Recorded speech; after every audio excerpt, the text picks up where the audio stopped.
Voilà, descendez dans les vignes. On va pas vous faire vendanger, rassurez-vous. Donc comme je vous l'ai dit ce matin, ce que je vous propose, c'est une petite méditation explicative sur le chapitre 15 de l'évangile de Jean. J'en ai déjà parlé plusieurs fois. Je vais peut-être demander à quelqu'une ou quelqu'un de le lire une première fois. Et puis de le méditer simplement en regardant la vigne, en regardant ce paysage fabuleux. Et puis... Moi, je suis la vigne et vous, les sarments. Celui qui demeure en moi et en qui je demeure, celui-là donne beaucoup de fruits, car en dehors de moi, vous ne pouvez rien faire.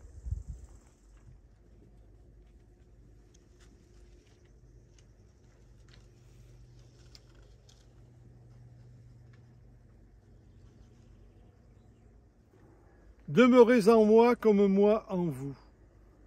De même que le sarment ne peut pas porter du fruit par lui-même s'il ne demeure pas sur la vigne, de même, vous non plus, si vous ne demeurez pas en moi. Voilà. Donc là, on voit la radicalité de cet évangile. En dehors de moi, vous ne pouvez rien faire.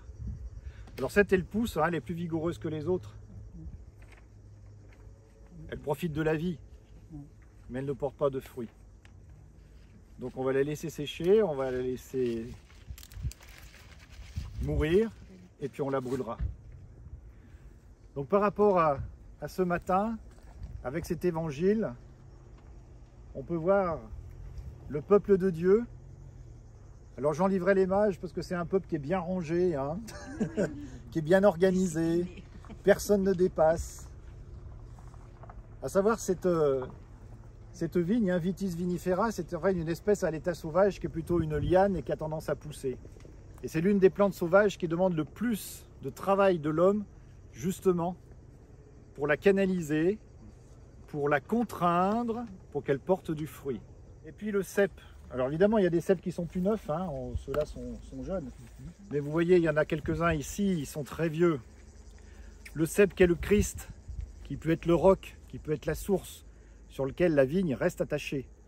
Et vous avez des ceps, moi j'aime bien la vie d'un cep parce que c'est toute une histoire, c'est noueux, c'est tortueux comme une vieille racine ou un vieux tronc d'arbre. On voit le poids des ans qui a torturé le cep. Hein, il ne pousse pas tout droit parce qu'il y a eu les aléas de la vie, les bons et les mauvais moments, le froid, le vent, les orages, la grêle qui l'a blessé. Mais vous avez des ceps, c'est vigoureux un cep, hein, ça tient bien en terre. Et puis il y a le passage qu'on aime moins dans cet évangile, c'est le sarment sec. On le coupe, il se dessèche et on le brûle. Alors ça on n'aime pas bien. Hein. Lui il était heureux jusqu'à 5 minutes là. Il menait une belle vie, il poussait, c'était génial. Sauf que voilà, on ne fera jamais du vin avec ça. Et c'est peut-être de se dire, est-ce qu'il n'y a pas dans nos vies parfois, malheureusement, des coups de sécateur à donner? Pas malheureusement ou heureusement. Et de dire, il y a peut-être des choses à couper, à supprimer. Parce que de la sève que j'ai reçue, ou j'ai pas tout compris, ou je m'en suis éloigné, ou... Voilà. Je pense que on est tous dans ce cas-là, à des situations où on a beau être enraciné dans la parole de Dieu, ben c'est plus ou moins facile, c'est plus ou moins compliqué.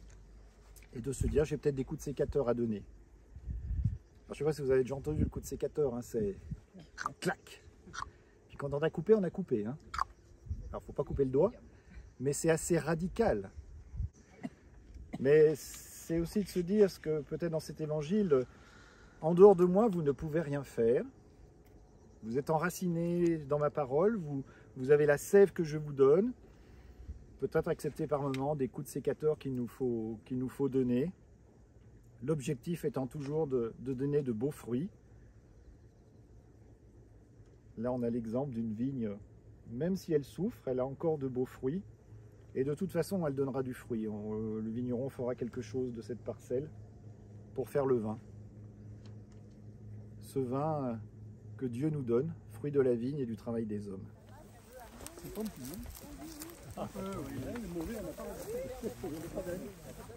Allez, on monte. les personnes qui gèrent le chemin de Saint-Jacques de Compostelle ont fait ce qu'on appelle une variante. À partir de Vrétin, lorsqu'on passe vers Darc-Confiance, on fait une variante par le bord du Rhône. Alors c'est un peu dommage parce que, disons, il y a beaucoup moins de monde qui passe ici. Alors, d'un certain côté, le chemin, la descente sur Étain, elle est pas facile. Quand il fait sec comme maintenant, il n'y a pas trop de soucis, mais quand il pleut...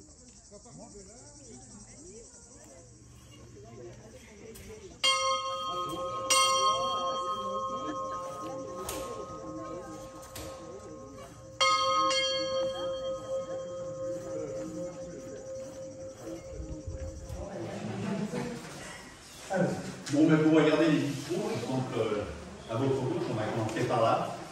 Raymond, qui est l'instigateur de la chapelle, bien sûr, c'est lui qui a donné ce signe. Les vitraux ont été faits par un maître verrier, qui était à Chambéry, vous devez peut-être le connaître, Marie-Pierre Delbecq. Voilà, c'est lui qui a fait les vitraux. Alors ces vitraux, il a vraiment voulu qu'ils diluent à la fois le travail, tout le travail du travail de la vie jusqu'à la fin, jusqu'à le pressurage. Alors ici, vous avez, ça symbolise la plantation en fait, le travail de la vie. Ici, c'est pareil, ce vitrail symbolise aussi la plantation et le travail. Bon, là, derrière l'autel, c'est plus le symbole du Christ qui est ici. Là, ici, le symbole, c'est beaucoup plus, disons, c'est le début, c'est l'avant-branche, c'est le ramassage du matin. Et ici, bon, c'est le symbole du pressurage. Donc ça se faisait à l'ancienne. À l'ancienne, je ne sais pas si on se souvient de ça. On allait dans les chairs. La crucifixion qui est représentée par le pressoir. Hein, je dis l'assimilation entre le Christ et le vin. Parce que le passage au pressoir, le Christ qui est foulé, qui est broyé, qui est pressé, c'est violent, hein, pressoir, si vous avez, il y a des forces énormes. Et effectivement, on le chante parfois pour le moment de la consécration, hein, sang du Christ versé pour nous. Et il y a souvent cette image aussi du pressoir pour représenter la passion du Seigneur Jésus.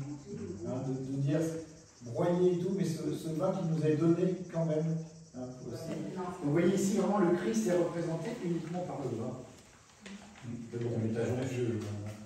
Mais voilà, c'est pas le pain n'est pas absent.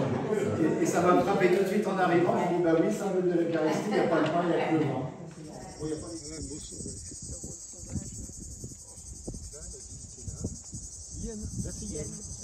Là, on a une vingtaine d'exploitations à peu près, ça fait 40 vignerons encore qui restent, petites exploitations individuelles qui vinifions nous-mêmes le vin et le commercialisons en bouteille pour la plupart. De même que le sarment ne peut pas porter du fruit par lui-même s'il ne demeure pas sur la vigne, de même, vous non plus, si vous ne demeurez pas en moi. Moi je suis la vigne, et vous les sarments.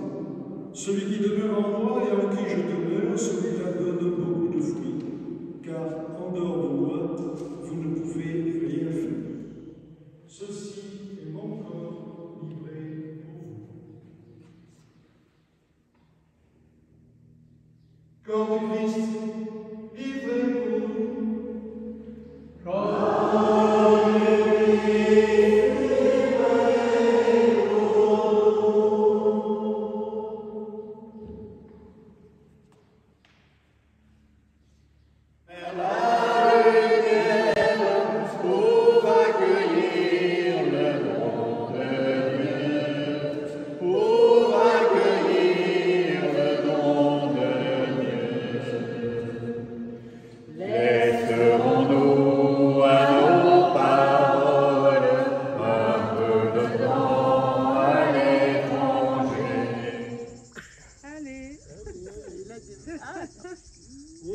Oh là!